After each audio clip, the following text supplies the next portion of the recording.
Bueno, raudos y veloces, pasamos a la séptima mesa redonda titulada Aspectos más destacables de la ley de startups y saludamos con un fuerte aplauso a su moderador, Luis Ruano, director de Ricari.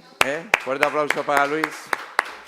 Ricari Fondo de La Rioja, a don Guillermo Soto, socio director general de Core Angels, Madrid, fuerte aplauso. Fernando Julián Martín, fundador de Universo Diriada, y don Juan Carlos Sanchís, chapter president de Keiretsu Forum, a los cuales todos conocéis. Fuerte aplauso. Nos vamos subiendo, Fernando, vamos subiendo. Sí, vamos colocándonos. Sí, ¿te echamos una mano? ¿No? ¿Todo bien? Todo bien, todo bien. Venga, avanti.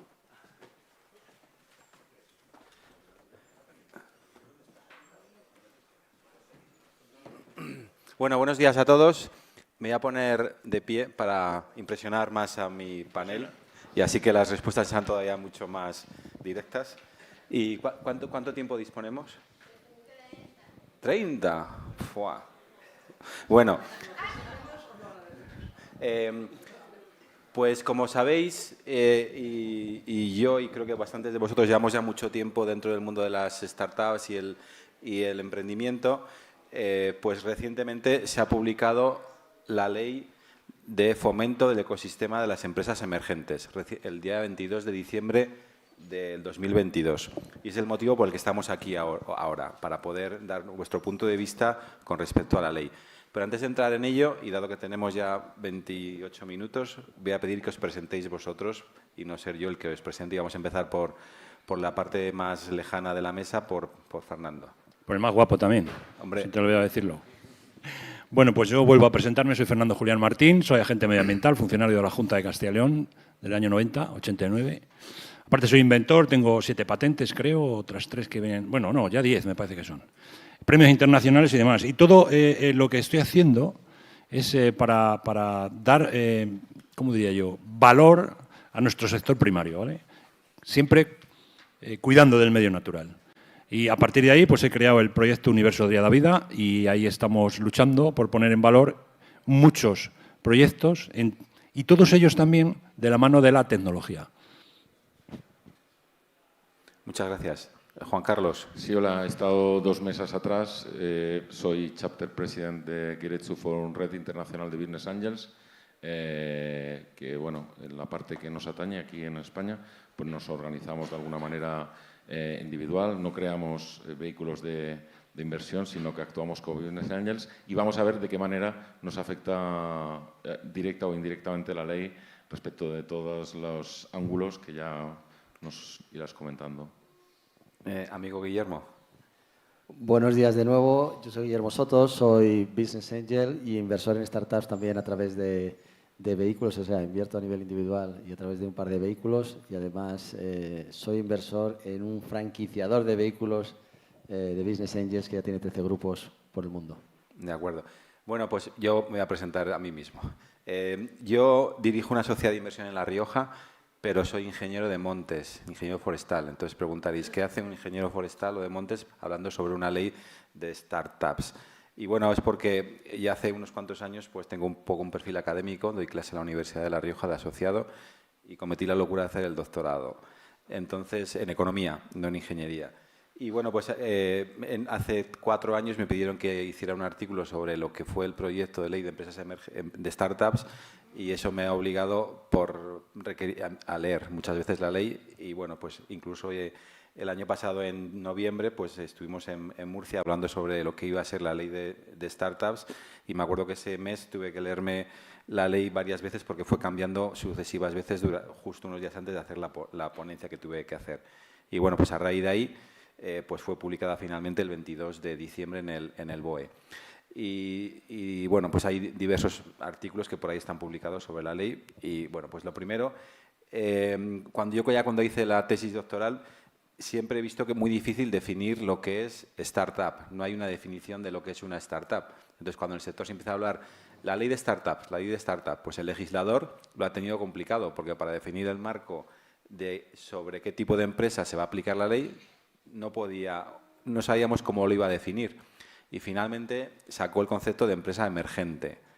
Y yo creo que bueno, pues fue una solución bastante imaginativa, porque se sale un poco de lo que es, porque si hubiese hablado de startups hubiese sido complicado, ¿no? Porque hay cientos de definiciones, ni los académicos se ponen de acuerdo, ni Steve Blank, ni otros entendidos en la materia, y para ello pues ha creado el concepto de empresa emergente. Y dentro de empresa emergente, para poder ser empresa emergente, pues hay una serie de características que os voy a recordar, que son bueno, pues que ser una empresa nueva o de reciente creación, no haber transcurrido más de 5 años o 7 si la empresa está dentro del sector de las energías renovables, industrial o del sector biotech, tener su sede social en España, generar más del 60% del empleo en España, no haber distribuido dividendos y luego desarrollar una actividad innovadora, y para ello dice la propia ley que deberá acreditarse por ENISA. A partir de ahí también habla de la facturación. Dice que perderás el tema de ser una empresa emergente cuando factures más de 10 millones de euros. Ahí hay que agradecer al... Bueno, no voy a opinar, luego ya... y bueno, os cedo la palabra. ¿Qué opináis de los requisitos que finalmente están encima de la mesa para ser considerado una empresa emergente? Bueno, yo desde mi punto de vista rural, que es lo que vengo aquí a decir, ¿no? Creo que rural y de inventor, porque si os dais cuenta, esta ley va en base a decir, vamos a hacer una empresa sobre un invento, no sobre algo que sabemos si no va a funcionar o no va a funcionar. Y para eso te dan esa facilidad, ¿no? De decir, el coste es de €1, creo que es, ¿no? De hacer la empresa, y se hace telemáticamente en 6 horas. Joder, para hacer una empresa antiguamente, como la que se hacían, ¿no? Tenías que esperar, no sé, el tiempo, tenías que pasar por el... No iba a decir por el juzgado, no, por el notario, tenías que gastarte 3.000, 4.000, 5.000 pavos. Y claro, lo que yo digo, que yo invento y saco algo que yo veo que puede funcionar, pero que la gente no lo ve, ¿no? Y hasta que no lo pones en marcha no funciona, coño, te estás exponiendo mucho. Con la ley de startup no, porque sí, es como funciona, ¿no? Yo todavía no he dado de alta la ley de startup esta, que empezó a funcionar hace muy poco, pero yo creo que es una cosa que viene muy bien para los nuevos emprendimientos, ¿no? Y sobre todo en todas estas materias para los que está hecha, ¿no? Ese es mi punto de vista. Te has dejado fuera el registrador mercantil, pero bueno, que aparte de notario está el registrador mercantil. El juzgado, bueno. Bien, sí, ya veremos, ¿no? Cuando haya reglamento, si efectivamente cómo se instrumentaliza esto, y por lo tanto ENISA puede al respecto tal. Es de agradecer yo creo que el legislador no se ha metido mucho en profundidad, más allá de que sea simplemente definida por los parámetros que tú has dicho, de creación de empleo, etcétera, etcétera. No lo ha puesto difícil, me refiero en cuanto a que tenga que ser de una tecnología determinada, solo las de blockchain, solo las de inteligencia artificial, pues entonces yo creo que ya sería meterse en un charco muy complicado. Entonces, ahí ya cabe todo, por lo tanto, o sea, quiero decir, da igual la tecnología, empresa emergente es cualquier cosa, incluso la rural, con lo cual, bueno, pues está muy bien porque amplía el espectro. Y bueno, pues efectivamente a la espera de que el reglamento pues, pueda dar luz verde para empezar a montar, que ya me gustaría. Yo la siguiente va a ser empresa emergente. Ah, otra cosa, los estatutos, para que veas que vengo estudiado. Si son estándares, también te los admiten sin revisión. Si no, creo que hay una revisión, ¿verdad? O algo así, Luis. ¿Es así? Bueno, lo que dice la ley es que los estatutos, si están bajo los estándares de la ley normal, exacto, podrán ser inscritos en el registro mercantil, cosa que hasta ahora no eran. Porque era un documento que, aunque se podía firmar el notario, no se podía elevarse a público. Muy bien, pues nada, eso, dicho. Guillermo.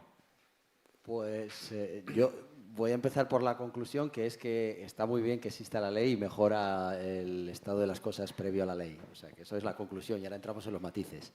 Entonces, en la cuestión de...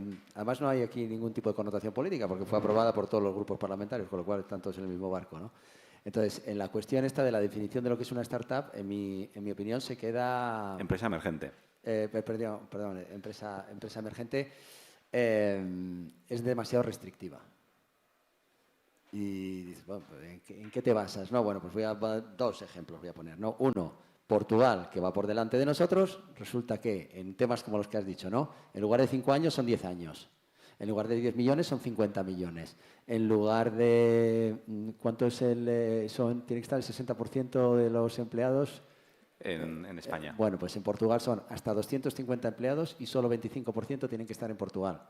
Es decir, que son mucho más ambiciosos a la hora de meter en el saco startups. Más, en nuestra cartera, en Core Angels Madrid, resulta que hay una empresa que va bien, que en su tercer año, en su segundo año, es decir, en sus segundos 12 meses de vida, ha facturado 12 millones, se ha quedado fuera. O sea, que cuando una va bien, la sacas del saco y la dejas de ayudar. No lo sé, porque, cuidado, factura 12 millones, pero no gana dinero. Cuidado. Entonces, con estos dos ejemplos espero haber justificado mi posición. Hoy mi papel es ser moderador, con lo cual no puedo entrar a dar mi opinión. Pero básicamente recordaros para que ha ido evolucionando bastante. De hecho, pues se ha incluido incluso el tema del sector social, porque en la ley definitiva aparece, inicialmente solo podían ser SLs o SAs, y se ha incluido también las cooperativas, lo cual parece que el legislador escuchó, porque la ley ha tardado aproximadamente unos 2 años en salir publicada. Ha habido un proceso de reflexiones. José Zuraide, que ha estado aquí, pues la propia Spain Cup emitió un informe y, bueno, sobre las primeras versiones que hubo, pues ha ido mejorando bastante. De hecho, también el tema del volumen de facturación, el límite de volumen de facturación, en las primeras versiones era bastante inferior, así como el tiempo de años desde la fase de fundación. Con lo cual, pues incluso el tema de ser emprendedor en serie.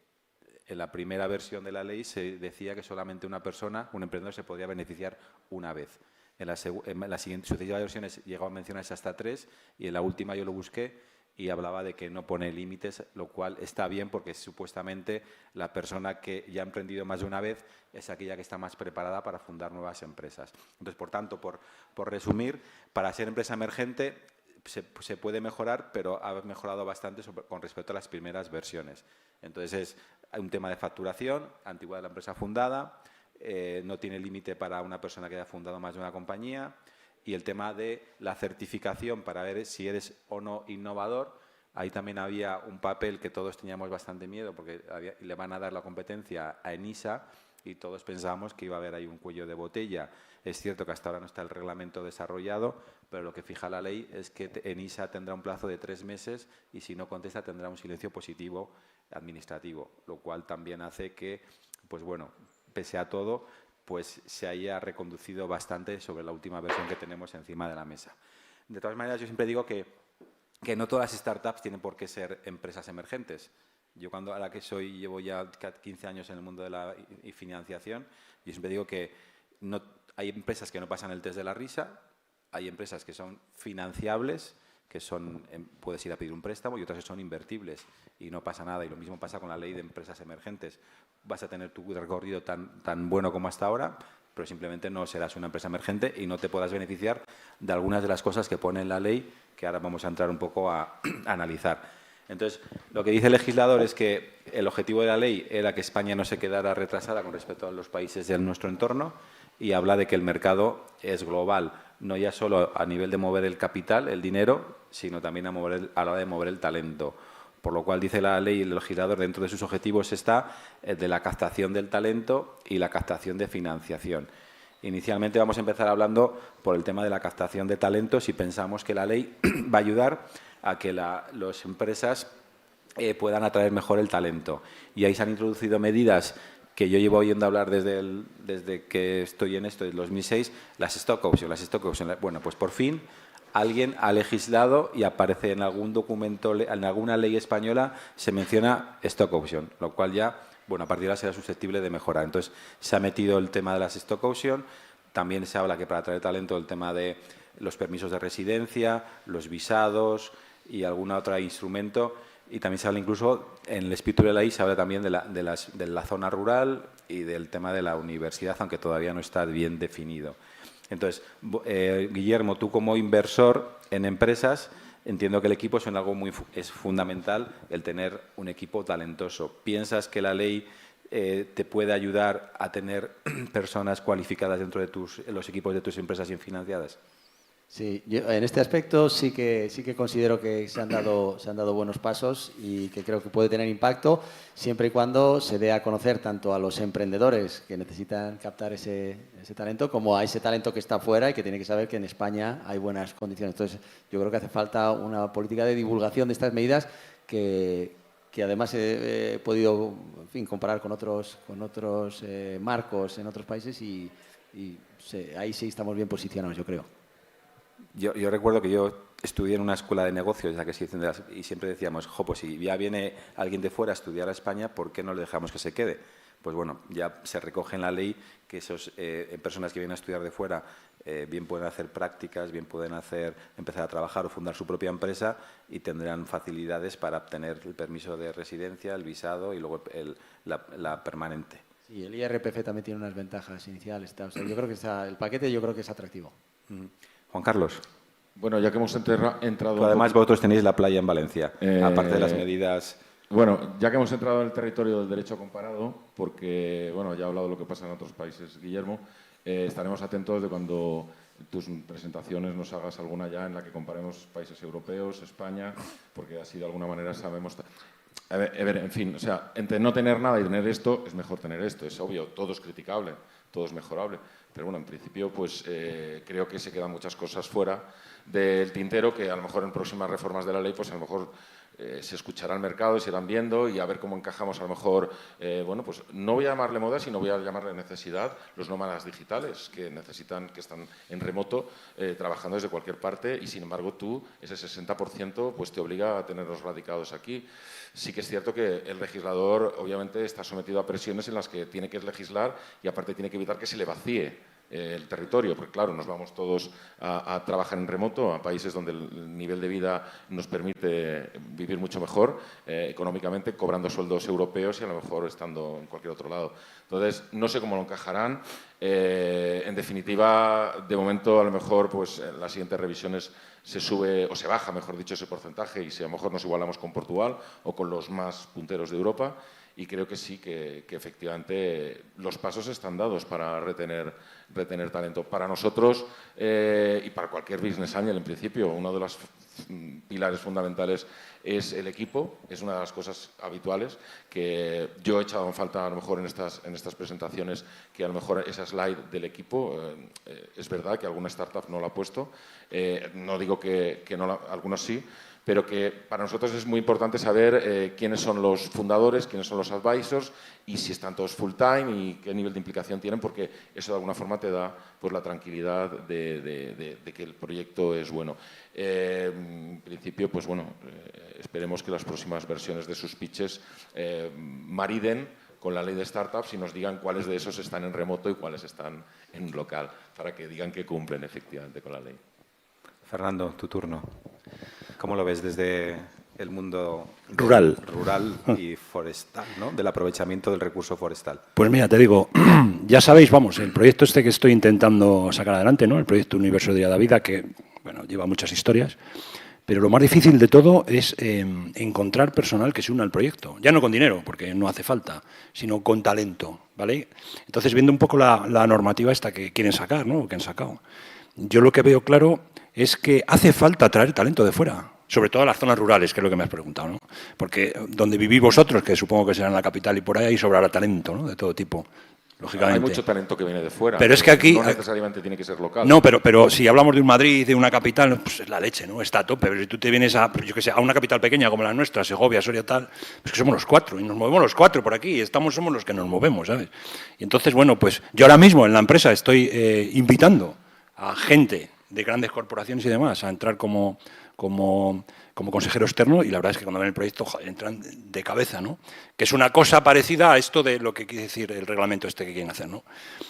Es que lo echamos en falta, es que nos hace falta gente, nos hace falta talento, es que si no, nosotros podemos tener grandes proyectos, pero si no hay nadie que venga a apoyarnos, a decirnos por aquí o por allí, o incluso a poner algo de dinero cuando haga falta, lógicamente, no hacemos nada, ¿no?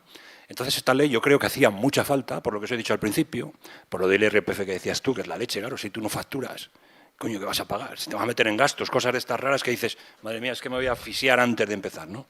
Y al final, pues vamos a ver qué da de sí, claro. Vamos a ver qué da de sí para intentar pasarnos todos ahí. Lógicamente, lo de la facturación de más de tantos 10 millones, me parece que son el mínimo, 10, ¿no? 10. Bueno, pues tienes razón, porque muchas veces en gastos y en ponerlo en marcha se te llega a los 12, 15 millones y no ganas nada, ¿no? Pero bueno, es un punto de partida. Yo creo que es una de las cosas que habría que intentar mover de alguna manera la gente que esté ahí metida haciendo un poco de presión. Lógicamente, fíjate tú, yo siempre lo digo, ¿no? En el tema de la resina natural, que es lo que a mí me mueve un poco, nos han alentado por la derecha los portugueses. Es una hostia, ¿eh? Con perdón. Es la hostia, macho. Y los brasileños, tío. ¿Vale? Pero los portugueses que están ahí, que su país es más pequeño que Castilla y León, van como un tiro, ¿vale? Entonces yo creo que tendríamos que mirar un poco más a los lados y teníamos que escuchar un poco más y luego pues sacar adelante cositas muy parecidas y no iguales. Bueno, como nombrar el tema de las stock options que aparece en la ley, hasta ahora, si no eres una empresa emergente, están exentos de tributación 12.000 euros y el plan de entrega de participaciones tiene que ser para todos los empleados de la empresa de la misma manera. Si te consideran empresa emergente, puedes hacer una asignación de participaciones discrecional a aquellas personas que realmente aporten valor y se eleva el tope hasta los 50.000 euros.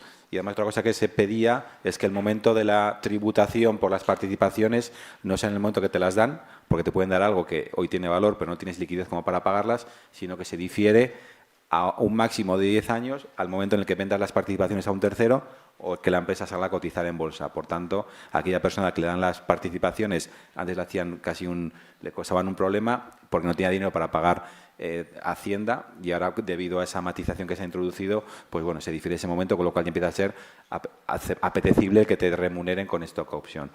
El otro punto que aborda la ley sería el tema de la atracción de financiación. Y aquí, bueno, lo voy a decir antes para que luego ya debatamos sobre cosas concretas. Entonces, lo que plantea la ley que para las empresas emergentes una forma sería la reducción del impuesto de sociedades del 25 al 15% durante los primeros años, mientras seas empresa emergente. También, desde el punto de vista de captar financiación de parte de Business Angel, personas físicas, incrementa la cuantía anual de la cual se pueden deducir. Antes era hasta un tope de 60.000 euros y ahora lo elevan hasta los 100.000. Y antes era sobre el 30% y se eleva hasta el 50%. Con lo cual, ahí, desde el punto de vista de animar a los Business Angel a que inviertan en empresas, en nuevas empresas, creo que se avanza bastante, casi se duplica. Luego también se habla de la posibilidad de las empresas emergentes de aplazar los pagos a Hacienda. Y también, desde el punto de vista de los inversores profesionales, también se tiene en cuenta otra demanda del sector, que era el tema, aquí es una palabra un poco más sofisticada, es que el carried interest, que tiene que ver para los inversores profesionales, para animar a que haya más profesionales que monten vehículos de inversión. Y otra cuestión también es que siempre echábamos en falta era traer inversores extranjeros, no los grandes fondos, porque eso ya viene con sus despachos de abogados, sino el business angel particular. Entonces, tal era un rosario de problemas el tener que conseguir el NIE, el CIF y tal, y ahora parece que va a ser suficiente, dice la ley, con tener el CIF y además pone un plazo a la Administración a que en un plazo máximo de 10 días a esa persona extranjera se le entregue el documento como para que pueda hacer el desembolso en la empresa. Ahora pido vuestra opinión al respecto, de cómo pensáis que todo esto mejora el tema de la financiación para las empresas. Por empezar por el principio respecto del impuesto de sociedades y por generar un poquito de polémica y además acordándome de lo que acaba de decir de una de las participadas de Guillermo, que pasa por encima de 10 millones, ¿verdad? Es aquello como que un escalón, estás pagando el 15, pero te sales fuera y pagas el 25 al año siguiente.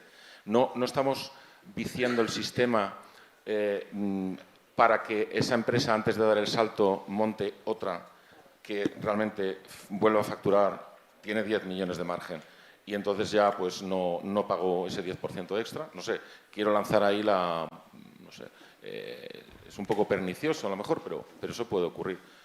Un poco de polémica, no sé qué opináis. Eso solo respecto de la formación de empresas que, bueno, pues que me interesa hasta 10 millones, luego me deja de interesar y monto otra. Entonces en vez de tener una que factura 30, tengo 3 que facturan 10. Además, como ahora ya puedes solicitar tantas veces porque ya han quitado el límite de... Bueno, pues a ver qué pasa, cómo se resuelve eso. Luego, respecto de, has dicho, las deducciones, IRPF, Business Angels, claro, no todos los Business Angels invierten de la misma manera. Unos lo invierten, a lo mejor como Guillermo, a través de unos vehículos que son per se unas sociedades, ¿verdad? Y la ley creo que habla del Business Angel como persona física. Entonces, no hay el mismo régimen fiscal para unos que para otros. Entonces, a lo mejor es más interesante hacerlo como persona física que a través de un vehículo. Cuidado, porque eso también es pernicioso, Porque a lo mejor, pues oye, no te interesa montar un vehículo y interesa hacerlo de forma individual. No sé, Guillermo, ahí te la dejo votando. Vamos a ver, yo antes lo decía en la anterior sesión, si tú eres un business angel individual, sobre todo si no tienes experiencia y tienes 5.000 o 10.000 euros y lo inviertes en una startup, estadísticamente te la pegas. Es así, lo pierdes. Si inviertes a través de un vehículo, lo más normal es que en un plazo de entre 3 y 7 años lo multipliques por 3. Siempre que este vehículo haga las cosas profesionalmente, con rigor y con arreglo a una serie de procedimientos que son claros y que si los sigues con rigor resulta que estadísticamente te va bien, ¿no? Entonces, lo que yo creo que se debe hacer es incentivar no es que ellos tengan los grupos de inversión. ¿Por qué? Porque tiene un efecto multiplicador mucho mayor que el que puede tener un business angel individual. La ley, los grupos los ignora completamente, o sea, a full. Y solo por decirlo, si es una SL, vamos a ver, y sobre todo si es una SL que no sea muy grande, cuando tú recibes algún tipo de o dividendo o plusvalía por venta de participaciones, si no tienes más de un 5% en la participada, ya te trincan te pegan un mordisco. Luego, eso que te llega, una vez que has generado algún tipo de beneficio, te lo tributas al 25%, a full. Y cuando tú vas a pagar a tus inversores, ellos otra vez a full, porque si ellos invierten a través de un vehículo, no tienen ninguna ventaja. O sea, fijaos la ineficiencia fiscal del modelo. O sea, es completamente, vamos, es casi perverso. O sea, dices, ¿y cómo surgen grupos de business angels? Es un auténtico milagro. Podemos entrar en eso, pero no tenemos tiempo. Entonces, para mí, desde el punto de vista de los grupos de business angels y el potencial que tienen de dinamizar el emprendimiento, la ley se queda no mal, fatal. Lo llevamos al tema de los portugueses. Los dos últimos grupos dentro de Core Angels se han creado por emprendedores españoles, se han domiciliado en Portugal. Los dos últimos.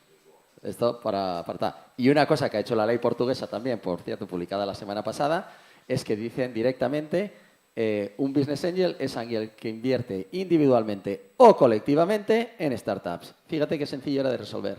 Para tener ya esos primeros descuentos fiscales. Y luego podría haber más. En fin, me callo que si no me entiendo un poco. Fernando. Yo poco más que añadir, simplemente lo de la estimulación, que sí que se queda corto en varios aspectos y bueno, que tendríamos que, lo que he dicho antes, aprender más de los vecinos, ¿no? ¿Qué voy a decir yo con gente como esta que controla aquí los business angels y todo? Si sois la leche, tío. Encantado de estar con vosotros. Lo único, pues, que no tenemos que dejar de mirar al sector rural, que por eso estamos aquí, entre otras cosas, ¿vale? Es decir, que yo aprovecho la oportunidad para pediros a vosotros que venís de fuera, que os fijéis más en las opciones que hay por aquí y sobre todo porque el futuro está en el medio ambiente, que no os olvidéis de ello, ¿eh? O sea, que es así. O sea, en los valores ecosistémicos que estamos produciendo para lo que se consume en las ciudades. Y eso lo tenemos aquí, ¿vale? Y de eso va todo el proyecto de Universo de la Vida, por si no lo sabíais. Bueno, yo quería preguntaros que me dierais dos cosas que os gustaría añadir en la ley de manera telegráfica. Imaginaos que yo tuviera teléfono rojo con el presidente del gobierno. ¿Qué cosas querríais incluir? Muy breve porque me tiran de las orejas ya. Pues, igual que somos pioneros en otros desarrollos de leyes, sin decir cuáles, a nivel europeo o incluso mundial, ¿por qué no lo podemos ser en desarrollo de empresas emergentes _startups? Cosas concretas. Para el tema de la parte que yo represento, que son los vehículos de Business Angels, pues ya que somos Business Angels, que nos equiparen, como han hecho los portugueses, a los Business Angels individuales, y en la parte, como también somos un vehículo, que nos equiparen a los vehículos regulados, al menos parcialmente, en lo que es la tributación sobre las plusvalías y los dividendos. Fernando. Y yo diría, ¿no?, ampliar un poco más por parte de las administraciones de estas zonas vaciadas. Es decir, si si la ley de startup a nivel nacional lleva lo que lleve, ¿no?, aquí un poco más. Que se incentive también fiscalmente. Claro, que sea todavía mayor si haces en startups del entorno rural. Bueno, yo simplemente deciros que yo no tengo ni idea, pero que seguramente ha sido un proceso complicadísimo poner de acuerdo. Imaginaros, ¿no? Hay competencias transferidas a Europa, a las comunidades autónomas, a nivel nacional, a los ayuntamientos. Ha participado visados, Hacienda. Entonces, bueno, por lo menos tenemos ya un documento que se supone que puede ser susceptible de ser mejorado y aparece la palabra emprendedor en el argumentario legal en España. Y bueno, aquí lo que nos faltaría sería que se aplique el reglamento, o sea, que se ponga en marcha. Yo doy clase de asociado en las reuniones de la Rioja de macroeconomía y les digo a los alumnos, la macroeconomía la vivís todos los días. aunque no lo creáis. Y entonces aquí, efectivamente, ahora estamos en periodo electoral de nuevo y probablemente pues esto afecte a la puesta en marcha de la ley, a la que llevábamos años esperando y que a lo mejor pues hace que no se ponga en marcha lo suficientemente rápido como era de esperar. Entonces, bueno, pues ahí esperanza y por lo menos ya tenemos un punto de partida. Y gracias a todos por escucharnos y gracias a vosotros por haberme lo puesto tan fácil. Muchas gracias. Gracias a vosotros. Foto ahí, ponnos ahí. Foto.